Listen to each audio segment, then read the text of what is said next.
hermanos, como ya les dije, la ley no puede salvar, la ley no puede santificar, pero hay algo que sí puede hacer la ley. Y en primer lugar, lo que puede hacer la ley es que la ley nos revela que somos pecadores. La ley de Dios nos revela que somos pecadores. Versículo 7 dice, ¿qué diremos entonces? ¿Qué diremos entonces? ¿Es pecado la ley? De ningún modo. Al contrario, yo no hubiera llegado a conocer el pecado si no hubiera sido por medio de la ley. Por medio de la ley fue el medio, porque yo no hubiera sabido lo que es la codicia si la ley no hubiera dicho, no codiciarás. Ahora, hermanos, Pablo era un judío. Y no era cualquier judío, era un judío y era de la secta de los fariseos. O sea, los más estrictos en la ley, en el conocimiento de la ley. Pablo no conocía los 10 mandamientos, ¿acaso?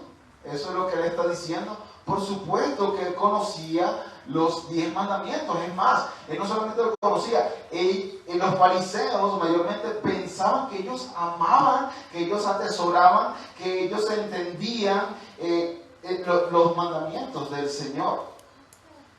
Pero no era así. Ellos pensaban que ellos vivían conforme a esos mandamientos, pero no era así. Un día los ojos de Pablo fueron abiertos para entender, y escuche esto, hermanos, porque esto es algo que todos los cristianos vivimos en algún momento, para entender experimentalmente, no solo lógicamente, no solo con nuestra mente, sino experimentalmente, no solo racionalmente, sino experimentalmente los 10 mandamientos. Esa es la gran diferencia. Cuando él leyó, él ya sabía que el 10º mandamiento era no codiciarás. Pero llegó un momento en que él leyó ese mandamiento y dijo, yo soy incapaz de poder obedecer ese mandamiento. Dependió de la gracia de Dios, y en ese momento él pudo experimentar lo que hace la ley de Dios en nuestros corazones, y entonces poder vivir experimentalmente conforme a ese mandato. Esa es la diferencia. Pues entonces, cuando Pablo se dio cuenta que los mandamientos de Dios, y esto es importante, no se limitan a las acciones externas. Ahorita nuestro hermano Daniel justamente estaba hablando de eso. Los mandamientos de Dios no es solamente no hagas, no hagas, no hagas, o haz. No es solamente eso, mis hermanos.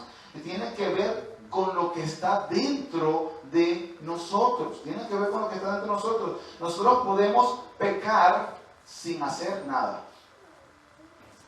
Nosotros podemos pecar sin hacer nada. Podemos estar codiciando algo y no estamos haciendo nada.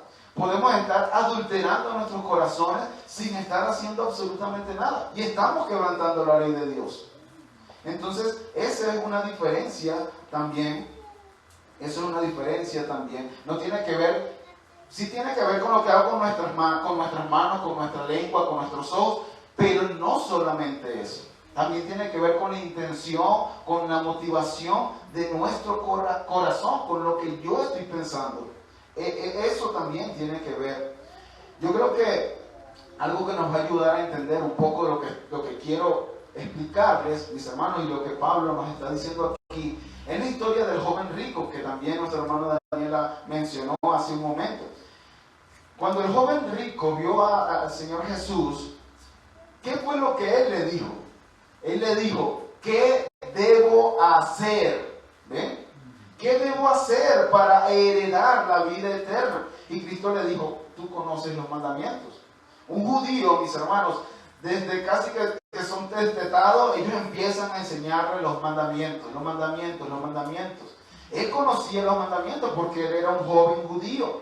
Entonces, él le dijo, tú conoces los mandamientos. Ahora, ¿cuáles mandamientos?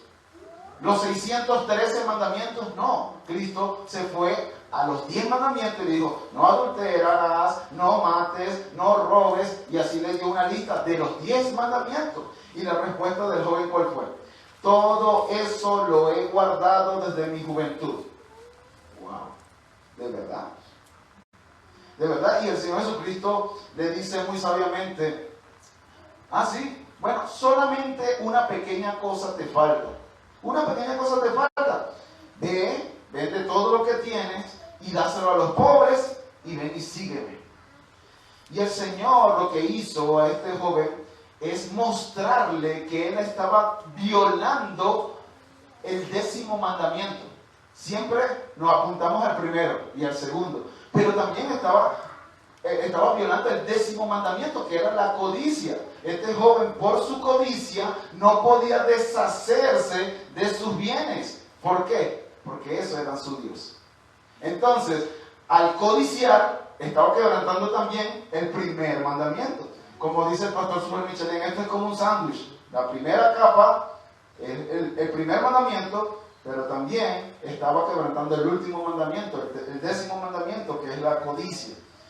Así que, mis hermanos, lamentablemente, la razón por la cual nosotros codiciamos es porque Dios no es suficiente para nosotros. ¿Por qué este joven no pudo dejar todos sus bienes? Porque Cristo no era suficiente para él.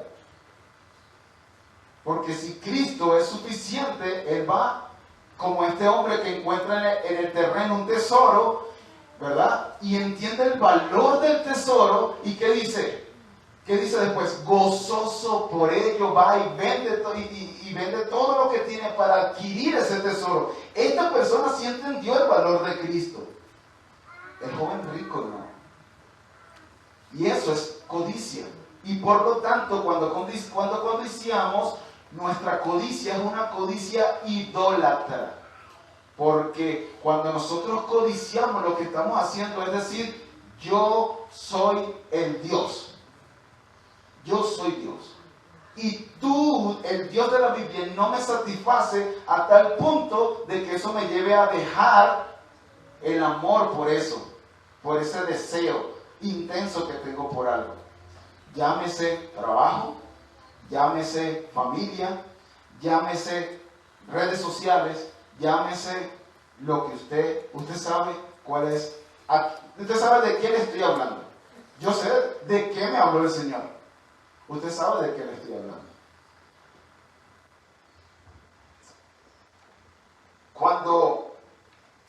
Cuando tú deseas algo intensamente, a tal punto de que te vuelves obstinado y te pones hasta de mal humor, estás mostrando que ese deseo se ha convertido en tu ídolo. Si tu ídolo es tu celular y no lo tienes por 10 minutos, ¿cómo cambia tu ánimo? Si tu ídolo es dormir y te despiertan porque estás relajado, tienes apenas 5 horas durmiendo por la tarde, y te despiertas de mal humor, estás demostrando que ese es tu ídolo. Estás demostrando que ese es tu ídolo. ¿Por qué? Porque cambia tu carácter por eso. Cuando te tocan tu ídolo. Entonces eso es importante. Y mis hermanos, para no extenderme tanto en este primer punto, que ya me extendí, Pablo, para no extenderme más, lo que pasó fue que él camino, si nosotros vemos el currículum de Pablo, ¿cómo era? Filipenses capítulo 3. Era de hebreos en cuanto a la ley fariseo, era de la tribu de Benjamín, y si vemos el currículum, al final dice irreprensible. Pablo amaba su irreprensibilidad, a tal punto que eso era lo que él quería demostrar a todo el mundo. Yo soy un hombre irreprensible. Pues nosotros mayormente, hermanos, podemos pecar haciendo aún cosas buenas. ¿Ser irreprensible es malo? Por supuesto que no. Pero si eso se vuelve en una codicia idólatra, entonces es pecaminoso. O sea, que ser una excelente esposa es algo bueno, pero si eso es tu ídolo, es algo pecaminoso.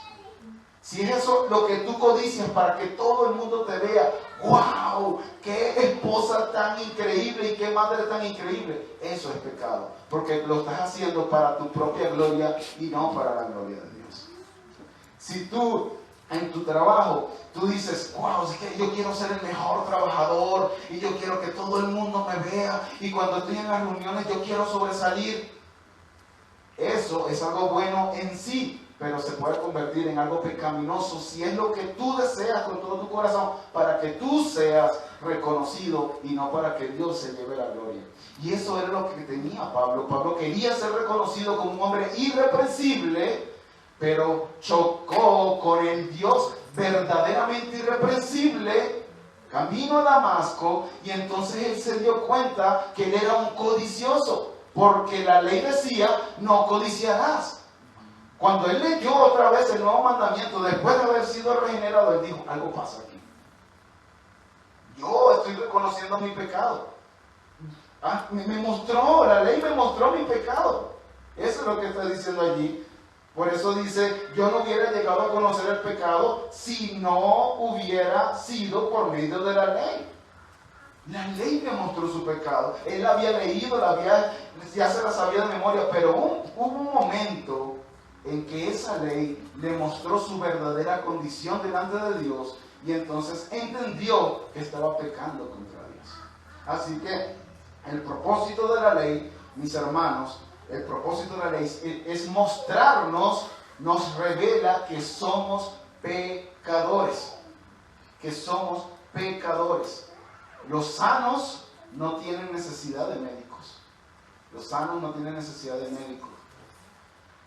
Así que, mis hermanos, aquellos que reconocen, cuando son confrontados por la ley, reconocen su pecado, entonces ellos van por buen camino. Ellos van por buen camino. La ley está haciendo el propósito por el cual ha sido enviada, que es revelar que somos pecadores.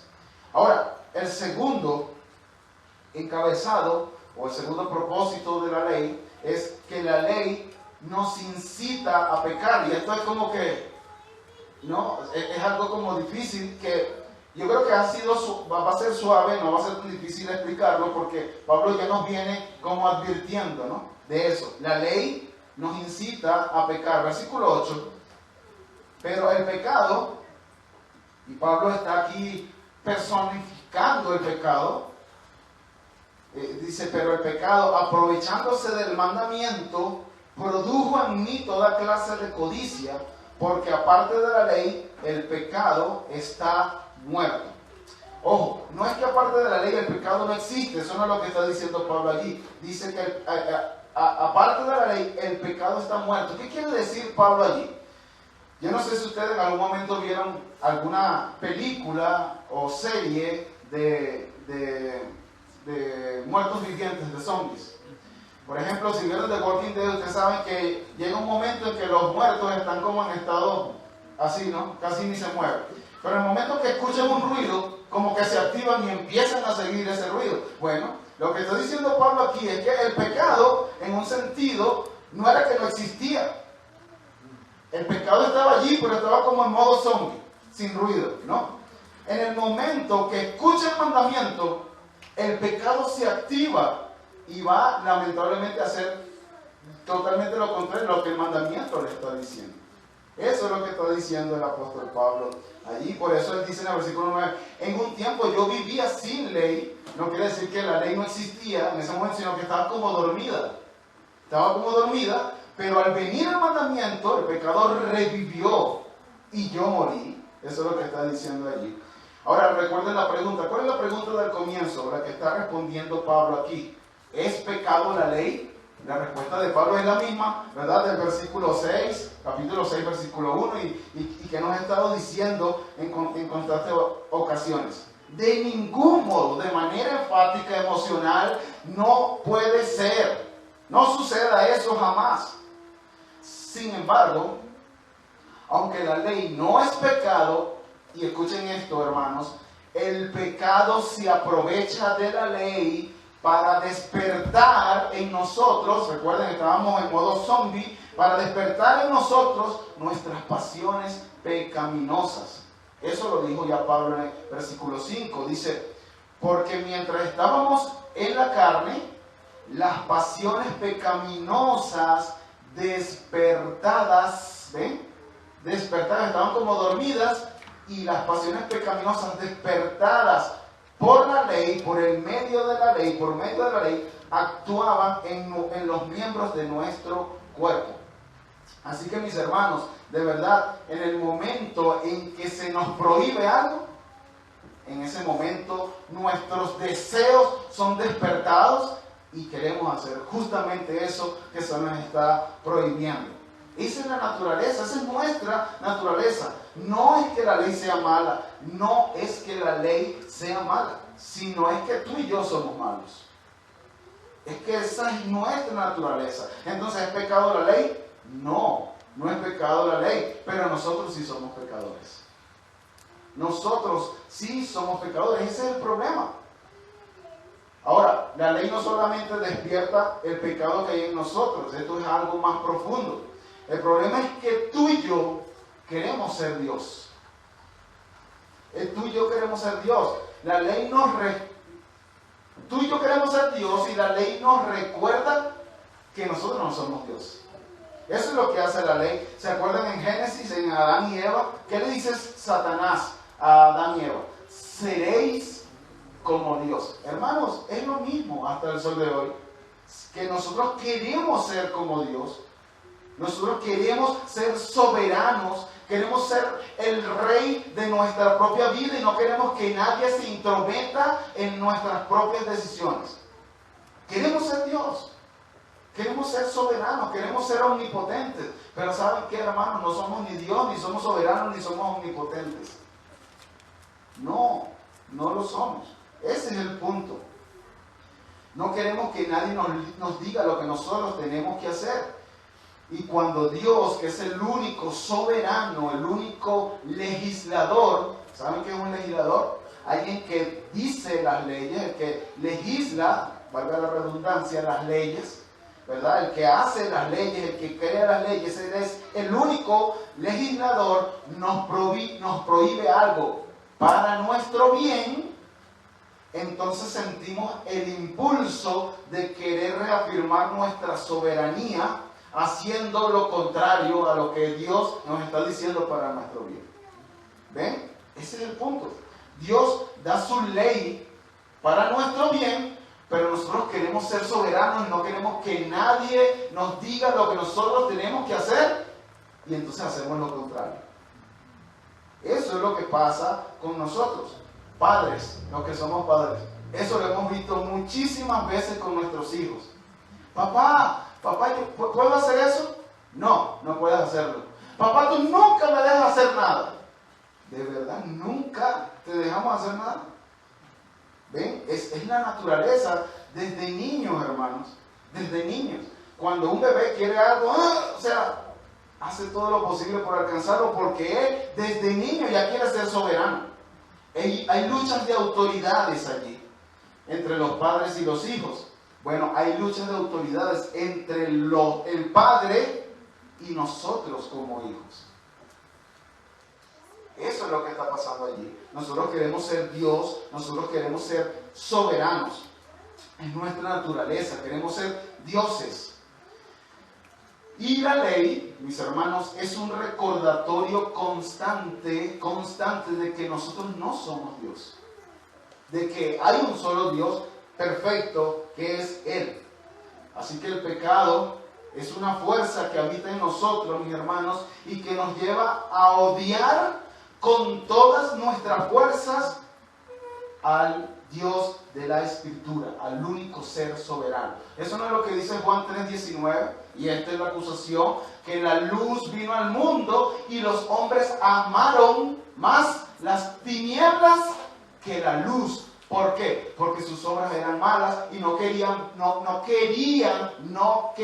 venir a la luz para que sus obras sean expuestas. Ahí está, ese texto lo explica muy bien. Aquí está la luz es Cristo, la luz es la palabra de Cristo, pero el hombre no quiere venir a la luz porque ama mucho su pecado y aborrece a Cristo. Eso es lo que está pasando allí, mis hermanos. El pecado es autoidolatría. Cuando pecas, tú te estás amando más a ti que a Dios. Tú quieres glorificarte a ti más que a Dios. Tú quieres adorarte a ti y no a Dios. Eso es lo que está pasando allí. Hay una lucha, mis hermanos. Así que el pecado se aprovecha de nuestra naturaleza, la naturaleza de nuestros corazones idólatras, ¿verdad? Como dijo Juan Calvino, que somos una máquina de producir ídolos, ¿verdad? Eso es lo que dijo Juan Calvino. Entonces se aprovecha de esa máquina que crea ídolos de todo está creando ídolos, y la ley, mejor dicho, el pecado se aprovecha de eso para hacernos codiciar, por ejemplo. Codiciar lo que tiene a un hermano. Desear con todas nuestras fuerzas que me aumenten el sueldo y que me suban de cargo en mi trabajo. Codiciar con todas mis fuerzas tener un iPhone mayor al que ya tengo. Codiciar con todas mis fuerzas ser el mejor esposo ejemplar para que las personas me vean. El pecado, mis hermanos, es hábil y se aprovecha del mandato que es bueno para hacernos pecar. Eso es lo que está diciendo el apóstol Pablo. Ahora, si nosotros vemos el contexto en el que está escribiendo el apóstol aquí, él está escribiendo una carta. Recuerden, esto no es un tratado teológico, esto es una carta a una iglesia que estaba compuesta por gentiles, pero también por judíos. Y los judíos, mis hermanos, en los tiempos de Pablo, creían que Dios había dado la ley para restringir la maldad del hombre. Eso es lo que pensaba un judío. Y Pablo le está diciendo, ustedes están equivocados. Ese no es el propósito por el cual Dios nos dio la ley.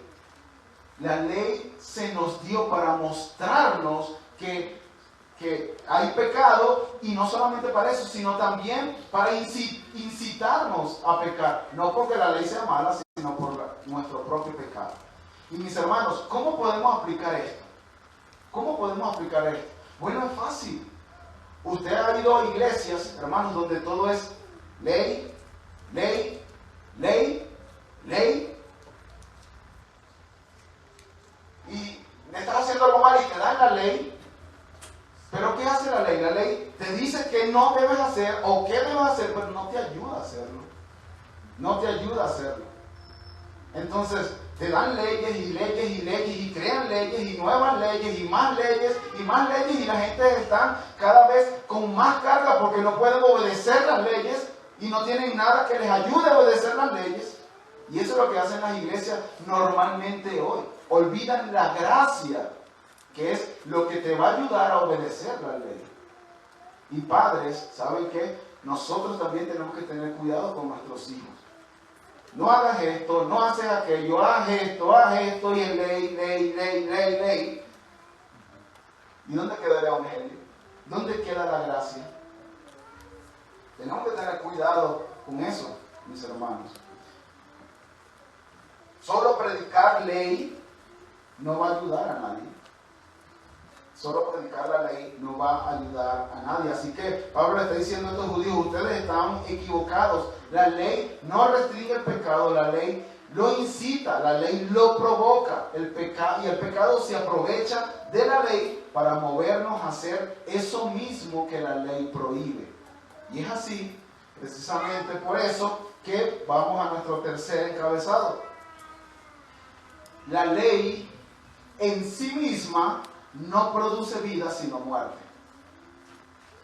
La ley en sí misma no produce vida sino muerte. Miren el versículo 9 y 10. Dice, y en un tiempo yo vivía sin ley, pero al venir el mandamiento, el pecado revivió y yo morí. Y miren el 10. Y este mandamiento que era para vida, a mí me resultó para muerte. El mandamiento era para vida, a mí me resultó para muerte. Mis hermanos, aquí sería bueno, nosotros nos preguntamos, ¿en qué momento de su vida Pablo vivió sin ley?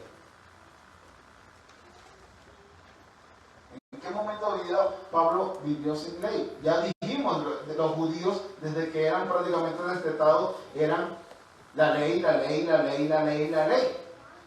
Él fue enseñado por uno de los mejores maestros que se llama Gamaliel. Entonces él conocía muy bien la ley. ¿Qué es lo que Pablo está diciéndonos aquí? Bueno, que hubo una época en su vida que él pensaba que estaba espiritualmente vivo. Eso es lo que está diciendo allí. Y Pablo está hablando de su experiencia. Fíjenselo como él lo dice allí. Y en un tiempo yo vivía sin ley, pero al venir el mandamiento, el pecado revivió en mí y yo morí. Él está hablando de su experiencia, pero esa experiencia de Pablo sucede igual con todas las personas, contigo y conmigo.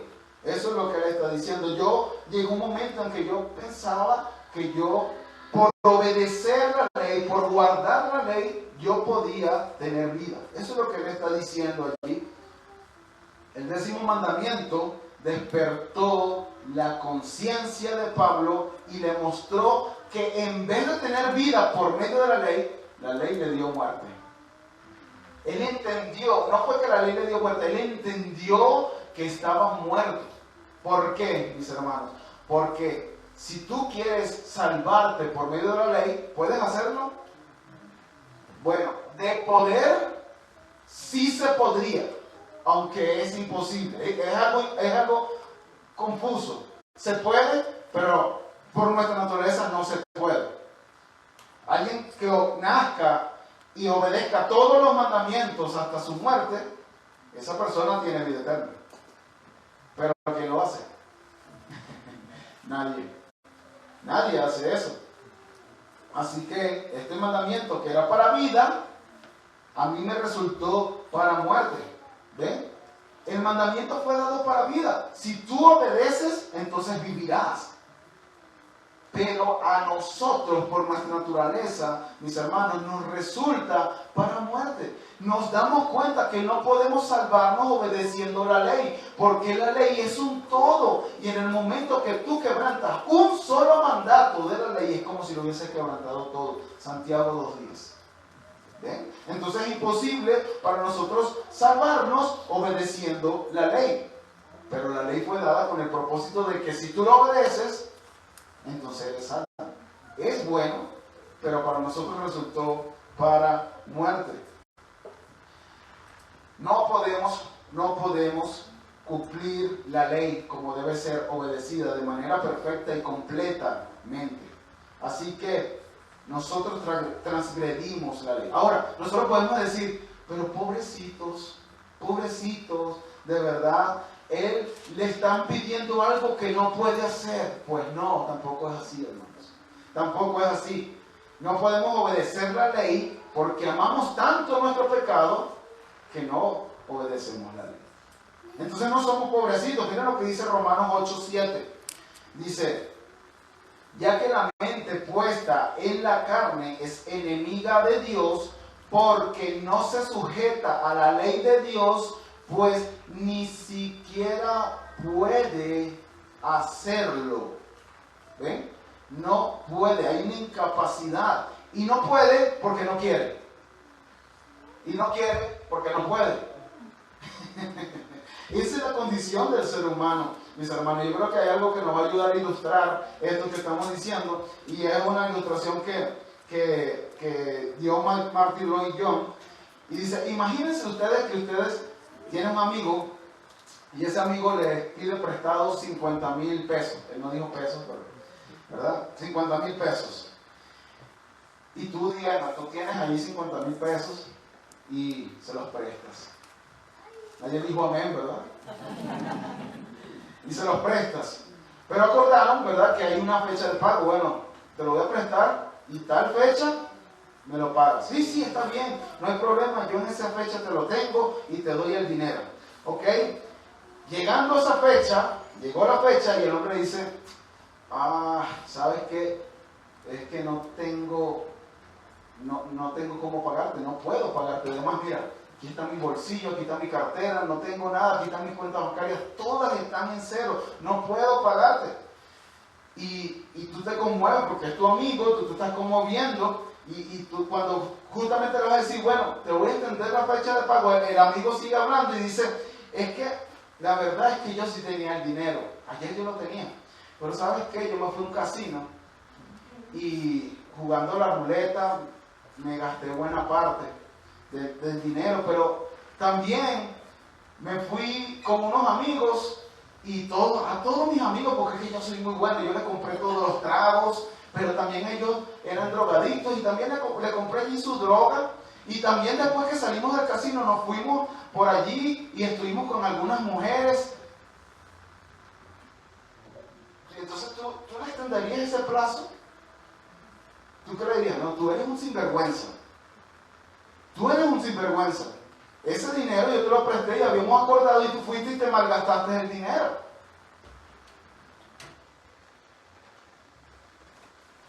Es verdad que tu amigo no tiene con qué pagarte, no puede pagar la deuda que tiene, pero su incapacidad para pagarte es una incapacidad culpable. ¿Ven? Esa es la condición en la que nosotros estamos. Nosotros estamos incapacitados para obedecer los mandamientos, pero es porque amamos nuestro pecado. ¿Ven? ¿Ven la diferencia? Entonces no somos pobrecitos, hermanos. Nosotros amamos nuestro pecado y aborrecemos a Dios. Eso es lo que nos incapacita obedecer los mandamientos de Dios. Por eso el versículo 11 nos dice de nuestro texto, porque el pecado, aprovechándose del mandamiento, me engañó y por medio de él me mató. ¿Ven? Me mató, esa es la raíz del problema. No es que la ley te mate, es el pecado el que te mata. Es el pecado el que te mata usando la ley. No recuerdo de quién fue que escuché que la ley es como una pistola, ¿verdad? La ley es como una pistola y el pecado es el que agarra y ¡pum! Se mata. Es el medio por el cual el pecado lo usa para matarnos. Pero, mis hermanos, el pecado es muy astuto y tiene muchas estrategias para engañarnos. Es muy creativo para usar la ley y matarnos. Es muy creativo. ¿Y cómo lo hace, mis hermanos? Bueno, en algunos casos nos lleva a esforzarnos por guardar la ley para salvarnos. Y eso es muy común ahorita, hermanos. Usted va allá a cualquier iglesia y dice, ¿cómo te salvas tú? Bueno, yo me salvo haciendo esto, voy para la iglesia, leo la Biblia tantas horas, oro, hago esto, y hago esto, y hago esto, y hago esto. ¿Sabe qué está haciendo la ley allí? Está usando el pecado allí, está usando la ley para engañarnos y matarnos. Porque una persona que quiera salvarse por sus propias obras, ya vimos que es imposible. No se puede salvar. Y la razón de esto es endurecer el corazón y alejarnos de Cristo, mis hermanos. ¿Y saben quiénes son las personas más duras de corazón? Las personas religiosas. Porque ellas dicen, yo quiero ganármelo. Yo quiero hacer esto, esto y esto para ganarme el favor de Dios. Pues no es así, el evangelio no es así. El evangelio no es así. Por eso hay más personas, cada día, más personas en contra del evangelio. Ellos están tratando de salvarse por obedecer la ley. Pero ese engaño, mis hermanos, ese engaño de la ley, está unido a otro engaño. Y es que el pecado nos dice que solamente debemos obedecer de manera externa, ¿no? Bueno, tú tienes que hacer esto, tú tienes que hacer esto, y tú tienes que hacer esto, mira, y te van a ver, ¿ves? Y puedes hacer esto para que te vean. Pero como ya vimos, el pecado no solamente actúa, o nosotros no debemos, mejor dicho, obedecer los mandamientos solamente de manera externa, sino internamente. Internamente. Cuando tú le preguntas, estás predicando el evangelio, y eso a las personas que por lo menos hemos predicado una vez en la vida, ¿verdad? Que yo espero que no sea nuestro caso, que estemos constantemente predicando, pero cuando tú estás predicando el evangelio y llegas a la ley y tú le dices, ¿has matado? No, o sea, Ricardo, ¿cómo tú me ofendes de verdad? Bueno, lo que está diciendo esa persona es que yo no he cometido externamente un homicidio. Pero la ley te dice que si tú odias a tu hermano, si tú odias a tu prójimo, tú has matado a tu prójimo en tu corazón. Tú ya la mataste. En el momento que tú le dices necio, en el momento que tú le dices cabeza hueca, en el momento que tú le dices imbécil a tu hermano, ya tú has matado a esa persona. Entonces, el pecado nos engaña para pensar, bueno, pero es que tú no lo hiciste. Tú no agarraste una pistola y le disparaste. Pero la ley nos dice que si nosotros pensamos, solamente pensamos algo en contra de nuestro hermano, ya nosotros estamos cometiendo homicidio. Igualmente pasa con el adulterio. No, yo no soy adúltero. Yo jamás he sido infiel a mi esposa. Ahora, el que mira a una mujer y la codicia, ese ya ha sido adúltero en su corazón. Entonces, ¿hay algún homicida aquí? ¿Hay algún adúltero aquí? No levanten sus manos, por favor. Y lo otro, mis hermanos, que hace el pecado para engañarnos, es que nos dice que la ley es demasiado estricta. La ley es demasiado rígida. Y la ley te priva, te prohíbe, te carga. Eso es lo que hace también. ¿Y por qué ustedes creen que las personas allá afuera odian la ley de Dios? Una vez, no recuerdo de quién se lo escuché, pero una vez yo veía o ejemplificaban la ley, el amor de Dios al dar la ley, como, no sé si a usted ha estado en carreteras donde hay voladeros, ¿sí se entiende esa expresión? Voladeros, un barranco, no sé si eso también se entiende, de lado y de lado. O sea, está solamente la carretera así. Y la ley de Dios es como esas, no sé, barandas, no sé si de eso lo entienden, pero esas cosas que ponen para que no se vaya el carro hacia el voladero. Eso es lo que hace la ley de Dios. La ley de Dios nos guarda, mis hermanos, de nosotros irnos a la muerte.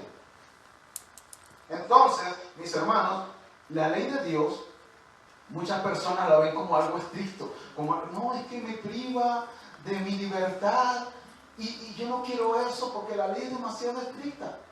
La ley es demasiado estricta, pero ese pensamiento lo está usando el pecado para engañarnos, porque en realidad la ley no es estricta. La ley no fue dada para privarnos y para tenernos sometidos con un yugo, no. La ley fue dada para vivir libres, obedeciendo a la ley, en armonía, o sea, entendiendo que si yo fui salvo, entonces yo me someto voluntariamente a ese Dios que me salvó. Así que el villano de la historia, mis hermanos, no es la ley. El villano de la historia es el pecado. Y yo no sé si usted veía, ¿verdad? Scooby-Doo. No sé si han visto en algún momento esa... Es muy vieja, ¿verdad? Es muy vieja. Nosotros somos de Dragon Ball para acá. Scooby-Doo, al final, siempre en todos los capítulos, agarraban a la persona y después le quitaban la máscara y resulta que era otra persona. Bueno, eso es lo que pasa con la ley y el pecado. Tú agarras a la persona así y dice la ley, pero le quitan la máscara y en realidad es el pecado que está usando la ley para hacernos pecar, hermanos.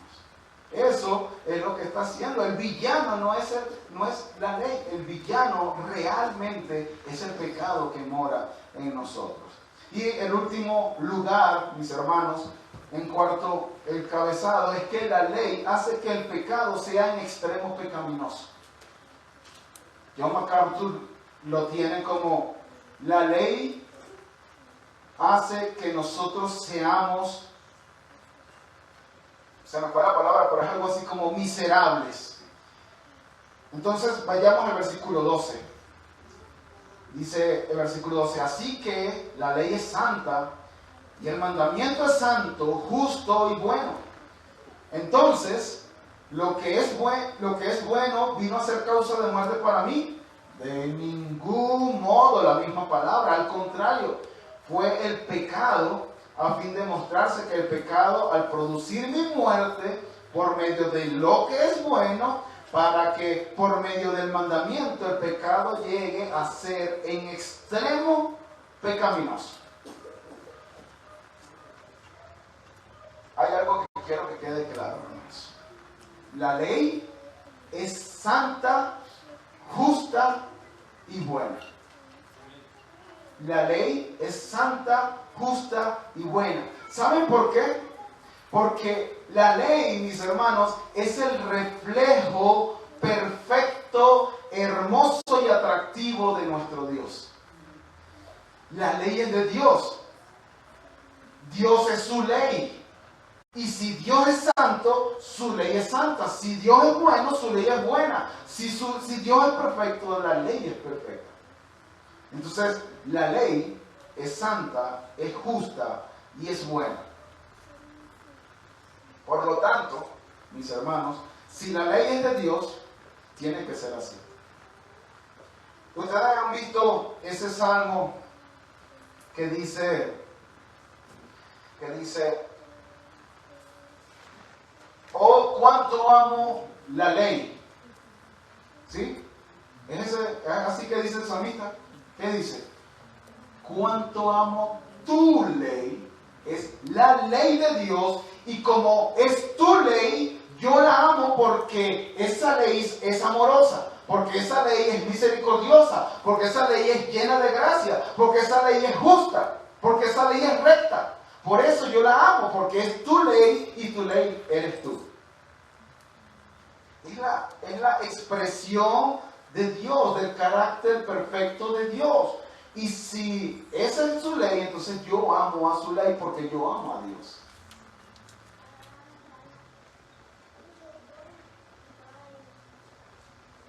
El Salmo 19 nos dice el salmista, la ley del Señor es perfecta. La ley del Señor es segura. La ley del Señor es recta. La ley del Señor es pura. La ley del Señor es limpia. La ley del Señor es verdadera. ¿Ven cómo es la ley del Señor? Esa es la ley del Señor. Y eso trae consecuencias a nuestras vidas. La ley del Señor es perfecta, que restaura el alma, que hace sabio al sencillo, que alegra el corazón. ¿Ven? En vez de privarnos y hacernos esclavos porque es que la ley es muy fuerte y nos priva. No, la ley alegra el corazón. Como decía el pastor Sujel Michelén, hermanos, cuando yo pregunto, cuando tú piensas en la santidad de Dios, ¿qué es la primera palabra que viene a tu mente? ¿Es alegría? ¿Es gozo? No. Seamos sinceros, no es esa la primera palabra. Bueno, aquí, el versículo 8 dice, la ley del Señor es recta, que alegra el corazón. Alegra el corazón. Eso es lo que hace la ley, mis hermanos. El pecado distorsiona nuestro pensamiento y no nos permite ver la rectitud que la santidad de Dios produce en nosotros, la verdadera santidad de Dios. Y esa verdadera santidad de Dios en nosotros debería alegrar nuestros corazones. Cuando yo soy santo, cuando yo obro conforme a la santidad de Dios, eso debería alegrar nuestros corazones. Cuando yo en mi trabajo soy íntegro, ¿verdad? Ricardo, haz esto, pero no está bien, va en contra de la ley de Dios. La ley de Dios me está diciendo no lo hagas, entonces yo no lo hago. Eso debería alegrar mi corazón aunque me despidan del trabajo. Eso es lo que debería hacer la ley en nosotros. Y miren lo que sigue diciendo el salmista en el Salmo 19, versículo 10 dice, deseable más que el oro, sí, dice él, más que mucho oro fino, más dulce que la miel y que el destilar del panal. Y miren lo que dice al final del versículo 11, en guardarla hay gran recompensa. ¿En dónde está el problema entonces? El problema está en el pecado, mis hermanos. Que usa lo bueno para matarnos. Pensemos por un momento en una persona que cometió homicidio. Esa persona lo condenaron a cadena perpetua y lo que está mal fue la ley por la que lo condenaron o por el homicidio que hizo. Eso es lo que está pasando, hermanos. La ley es buena, pero nuestro pecado usa la ley para hacer lo malo. ¿Ven? Eso es lo que está pasando con nosotros. No es que la ley lo condena. La ley condena lo que está mal, que es la acción homicida que este hombre cometió y que lo llevó a la cárcel. Bueno, eso es lo que hace la ley con el ser humano. El hombre es expuesto a la ley a través del pecado nos declara muertos a nosotros y condenados por nuestro pecado, no porque la ley sea buena, no porque la ley sea mala. La ley es buena. Así que la ley no es la que produce la muerte del pecador, es el pecado que se vale de la ley para matarnos.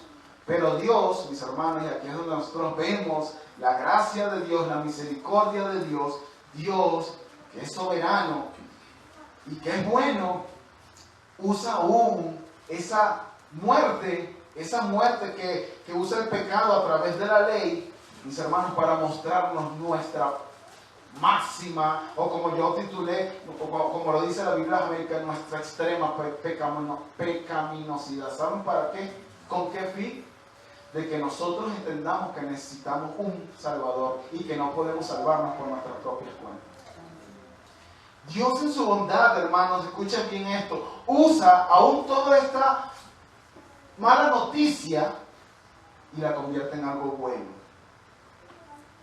Así que cuando tú estés predicando el Evangelio, no excluyas la ley, porque la ley es la que le va a mostrar al pecador que es pecador. Y no solamente eso, le va a mostrar la ley que él es extremo pecador. Él no va a ver pecado así como que, bueno, sí, a ver que yo sí lo hice. No, o sea, sí, pero, ay, como decía Daniel, que todo el mundo lo hace. No. O sea, no hay nadie perfecto. Es verdad, no hay nadie perfecto. Pero la ley, cuando somos confrontados con la ley, vamos a ver la pecaminosidad de nuestro pecado. Y ¿saben qué? Eso es lo que nos va a guiar a Cristo. Por eso Gálatas también dice que la ley es el ayo que nos guía a Cristo. Porque una persona que no entiende su pecaminosidad, lo extremo de su pecaminosidad, no está preparado para Cristo. Es como esa persona que va a una cita médica y le dicen que no sabe que tiene cáncer y le dice, aquí está la quimioterapia, y va a decir, no, yo no necesito eso. Pero si esa persona le dicen, tienes cáncer, está demostrado, aquí están los exámenes de sangre, placas, todo, tienes cáncer y lo único que te va a salvar es la quimioterapia, ahí sí, yo entiendo y yo voy a hacerme la quimioterapia porque es lo único que me va a salvar. Bueno, eso es lo que hace la ley, nos hace ver nuestra condición espiritual para que lo único que puede salvarnos del castigo que merecemos por nuestro pecado es Cristo, que obedeció completamente la ley. Y no solamente obedeció completamente la ley, sino que esa condena que la ley demandaba, Él la llevó en Él. Y eso es lo que se llama el glorioso intercambio. El glorioso intercambio. Es el pecado el que te mata, no la ley. Así que eso es importante, mis hermanos, que nosotros lo tengamos en cuenta. Así que, mis hermanos, nuestra lucha no es contra la ley de Dios. Nuestra lucha es contra el pecado que mora en nosotros y que quiere alejarnos cada vez más de Dios. Eso es importante que nosotros lo tengamos en cuenta. Nuestra lucha es contra el pecado, no contra la ley. La ley procura nuestro bienestar. Nos lleva a vivir, no a llevarnos a vivir una vida aburrida, perdón. La ley de Dios es su voluntad. Nosotros podemos preguntarnos, ¿cuál es la voluntad de Dios? Aquí está la voluntad de Dios. Su ley es su voluntad. ¿Y saben qué dice Romanos capítulo 12? Que vamos a llegar dentro de un rato allá. Capítulo 12, versículo 2. Que la ley de Dios, su voluntad es buena, es agradable y es perfecta. Se parece mucho a lo que está diciendo aquí, ¿verdad? Así que la ley es santa y el mandamiento es santo, justo y bueno. Así que es bueno, es santo y es justo, mis hermanos, honrar a nuestros padres. Esa es la ley de Dios. Es bueno, santo y justo. Es bueno, santo y justo no robar. Es bueno, santo y justo no codiciar. Es bueno, santo y justo no mentir. ¿Escucharon eso? No mentir. Niños, ¿escucharon eso? No es bueno mentir. Es bueno no mentir. Es bueno, santo y justo no tener dioses ajenos. Es bueno, santo y justo no blasfemar el nombre de Dios. Es bueno, santo y justo que las esposas se sometan a sus esposos voluntariamente. Es bueno, santo y justo, esposos, que amemos a nuestras esposas así como Cristo amó a su iglesia y dio su vida por ellas. Por ella, perdón. Es bueno, santo y justo que los solteros, en la condición en la que están, en el momento en el que están, es la voluntad de Dios que ustedes estén solteros ahorita. Y eso es bueno, santo y justo.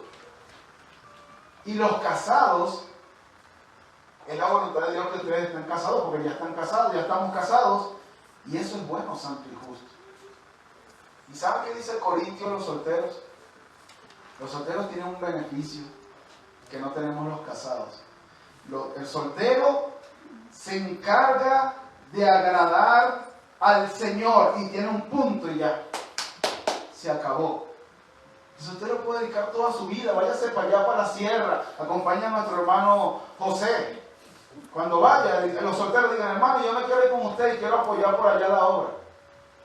Ya yo te metí en problemas, no sé si se puede, pero hermano soltero,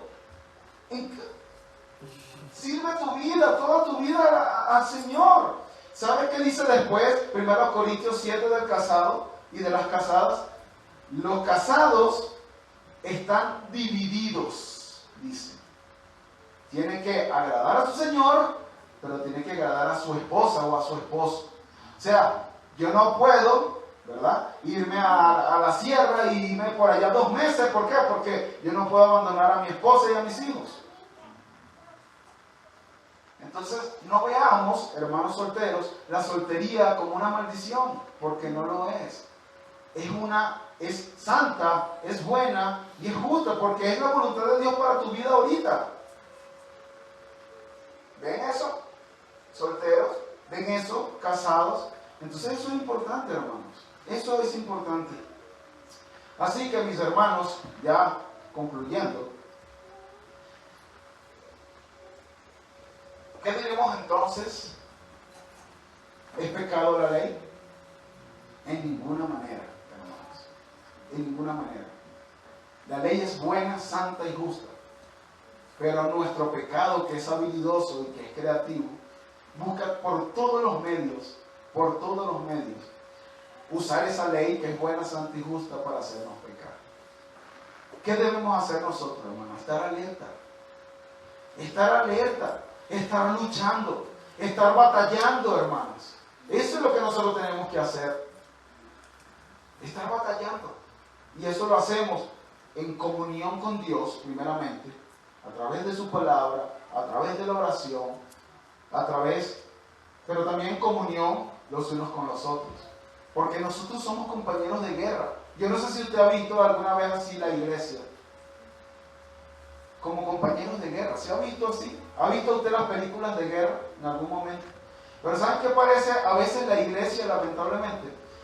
Pareciera como esas películas de guerra donde somos del mismo bando y nos lanzamos nosotros mismos fuego ¿cómo se le llama? Amigo.